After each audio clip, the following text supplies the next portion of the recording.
Hello, আমি মিথিকা।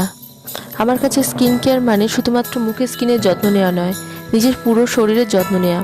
এরকম glowing স্কিনের জন্য আমি প্রথমে একটা জেন্টল বডি ওয়াশ দিয়ে হাতটা ক্লিন করে নিচ্ছি। এটা পিয়ারসেল। এটা আমি বরাবরই ইউজ করে থাকি। এটার একবার ইউজেই স্কিন পুরো রেশমের মতো সিল্কি হয়ে যায়। এর সাথে একটু ড্রাই রাইস পাউডার মিক্সড করে 10 মিনিট মতো স্কিনে স্ক্রাব করে নেব। এটা ডেড স্কিন সেল সরিয়ে স্কিনকে অনেক বেশি ব্রাইটার বানায়। এরপর সিলসের ভিটামিন সি জেলটা ইউজ করব।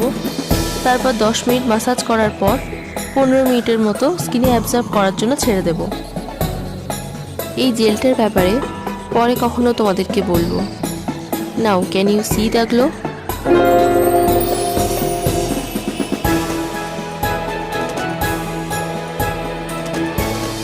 Thank you.